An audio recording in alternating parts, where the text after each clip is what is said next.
And folks, we got the camera cranked up, looking back at the Fresno Air Force City, looking off towards the west here. A wall of clouds out there, and temperatures close to the mid-70s. South winds are still out there, and they'll be kind of breezy at times. We got more of that moisture coming with the clouds and chances of rain.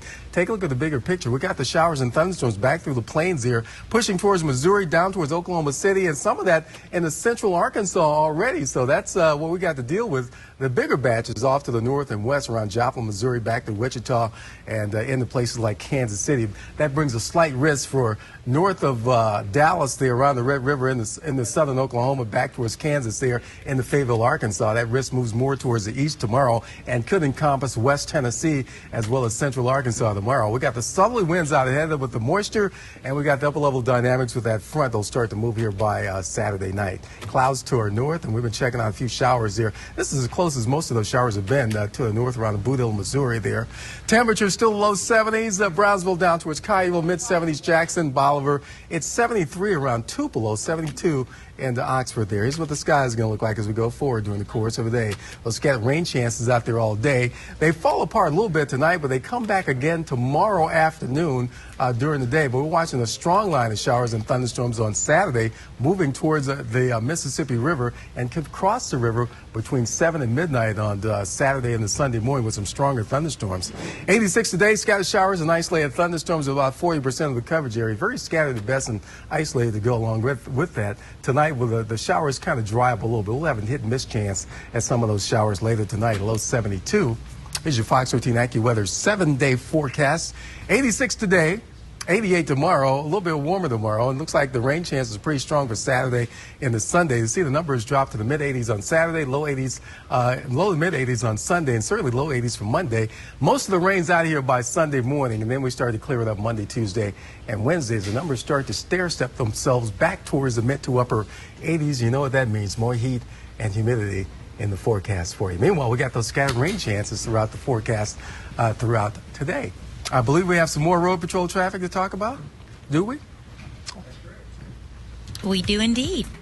We have no delays to report on 385 at Riverdale. Traffic looks great on east and westbound Bill Morris Parkway at Riverdale. We are wrapping up a wreck on northbound Interstate 55 at Elvis Presley Boulevard. Also a wreck reported on Raleigh-LaGrange at Sycamore View Road. They've now called for an ambulance out there. We're waiting for wreckers on Winchester at Players Club Parkway. And we have traffic control on the scene of an earlier fire. Winchester at Kazaza. That's Winchester just east of Mill Branch.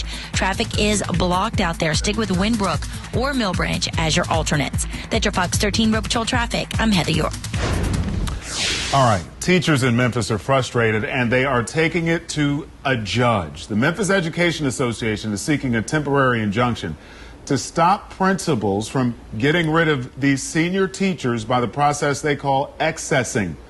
Shelby County Commissioner Steve Mulroy joining us this morning to talk a little bit about the method the MEA says is, well, they say it's unconstitutional, violates the 14th Amendment. You're a law professor at the University of Memphis, and, Right. and you've been intimately involved in this school merger and some of the issues associated with it. Sure. Do these teachers have a case? Well, it's difficult for me to evaluate. I know what their argument is. Their argument is that there's a state law that we're all well familiar with that says that a merger can't materially make worse the condition of teachers. Right. Now, I've heard some opinions from attorneys at county government that doesn't mean that you can't fire teachers. Right. And if enrollment drops and you have excess teachers, it doesn't mean you can't get rid of them or lay them off. There's also a memorandum of understanding between the teachers union and the school board that they say is also being violated. I mean, they have arguments. Whether those arguments are ultimately going to be successful, I'm not sure. It seems like to me, and it's been a while since I dug in and looked at the laws and the documents and all that, the teachers are getting the short end of the stick here, because with the merger happening, there seemed to be the promise that the teachers would be protected. We talked about that state law, and that was the conversation the whole time. Teachers will be protected. We said it 100 times on this station. Right. And on the one hand, they have been protected a little bit. I mean, there's been no pay decreases, and their benefits haven't been materially changed. And there's this argument that it doesn't mean, the state law doesn't mean that you can never fire a teacher, right?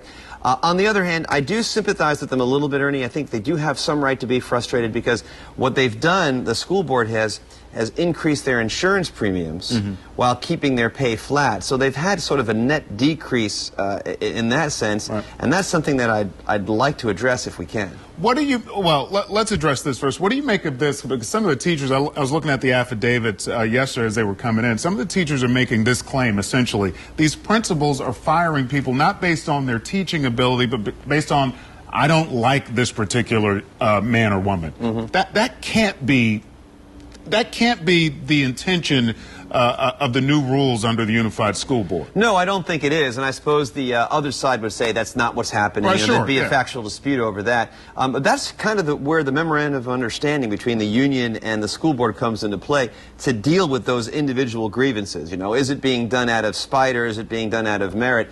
I'd like to think that maybe we can go forward and figure out a way to keep that MOU, that memorandum of understanding, in place and use the grievance procedures that have already been contemplated by it. There was a story in the local paper today about a teacher who had been there 30 years, 40 years, and being excess, and then some guy who just introduced to education gets her job, essentially. Optically, that can't be a good look. On the one hand, I can see how that looks bad. I don't know enough about the details to opine. But on the other hand, for years now, we've also been saying that we don't want to just rigidly apply seniority. Sure. Right? And so sometimes there are teachers who have seniority who are not as good as newer teachers who are dedicated, who do better.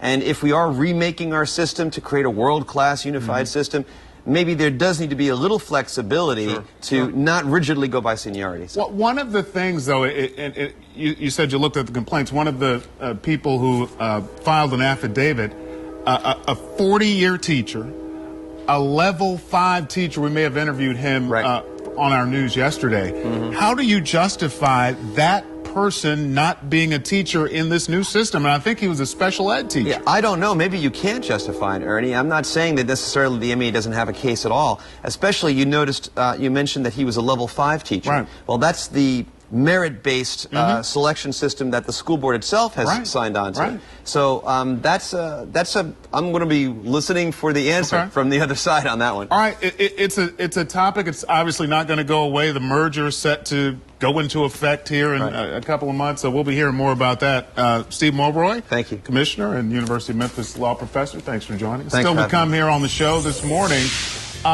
Police in China now know who the mother is of that newborn that was found in that sewer pipe. Why they say she is not going to face any charges. Good morning, Doug. More trouble for Attorney General Eric Holder. Did he lie to Congress? I'm Doug Luzader in Washington. We'll have more on that just ahead.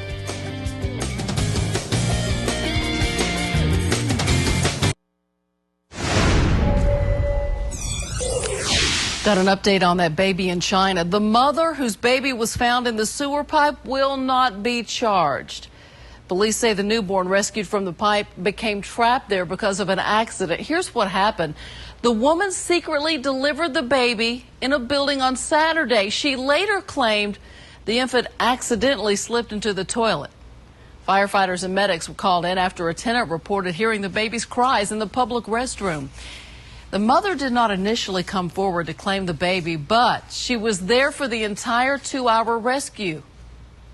As you see there, the baby boy is okay.